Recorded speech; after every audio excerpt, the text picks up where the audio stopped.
Sir உங்க குழந்தை ஒரு டவுட் கேட்டிருக்காங்க. அவங்க குழந்தை 2 1/2 வயசா இன்னும் பேசலைங்க. இது சம்மந்தமா ஏதாச்சும் டிப்ஸ் இருந்தா குடுங்க டாக்டர். டிப் நம்பர் 1, குழந்தைங்க முன்னாடி நம்ம ஃபேஸ் டு ஃபேஸ் உட்கார வச்சு பேசணுங்க.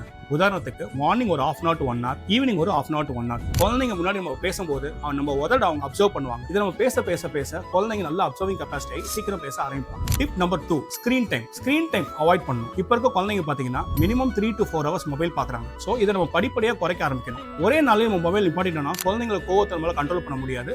இதை படிப்படியாக நம்ம குறைக்கும் பொழுது குழந்தைங்க சீக்கிரம் பேச ஆரம்பிப்பாங்க. டிப் நம்பர் 3, ஆக்ஷனை காமிச்சு ஒரு குழந்தை ஒரு பொருளை கேட்கறாங்க அப்படின்னா, உதாரணத்துக்கு கார்ன்ற பொருளை ஆக்ஷனை காமிக்கிறாங்க அப்படின்னா, கார்னு சொன்னா கூட பரவாயில்ல, கான்னு சொன்னா கூட அவங்க அப்ரிஷியேட் பண்ணீங்கன்னா சீக்கிரம் அவங்க பேச ஆசைப்படுவாங்க. Tip number 4, story telling. Night time தூங்கும்போது ஒரு ஸ்டோரி புக் எடுத்துட்டு டெய்லி நீங்க ரெகுலரா ஒரு ஸ்டோரி சொல்ல அந்த குழந்தைக்கு மைண்ட்ல ரெஜிஸ்டர் ஆகி அவங்க சீக்கிரம் பேச ஆரம்பிப்பாங்க. டிப் நம்பர் 5, 2 2.5 வயசு முடிஞ்சிருச்சு, உங்க குழந்தைங்க எல்லாம் புரிய வைக்க ஆரம்பிச்சிட்டாங்கன்னா சீக்கிரம் அவங்க ஒரு பிளே ஸ்கூல் இல்ல பால்வாடியில சேர்த்தீங்கன்னா ஒரு குழந்தை இன்னொரு குழந்தைங்களை பார்த்து சீக்கிரம் இமிட்டேட் பண்ணி பேச ஆரம்பிப்பாங்க. ஸோ இதெல்லாம் நீங்க 3 months முடிஞ்சு உங்க குழந்தை பேசல அப்படின்னா நியர்பை உங்க பீடியாட்ரிஷியனை போய் பார்க்கணும். ஏன்னா உங்க குழந்தைக்கு ஆட்டிசம் இல்லாட்டி ஐசோலேட்டட் ஸ்பீச் இருக்க வாய்ப்பு இருக்கு. ஸோ இதை பத்தி டீட்டெயிலாக ஏதாவது வேணும்னா வீடியோக்கு கீழே கமெண்ட் பண்ணுங்க. தேங்க்யூ.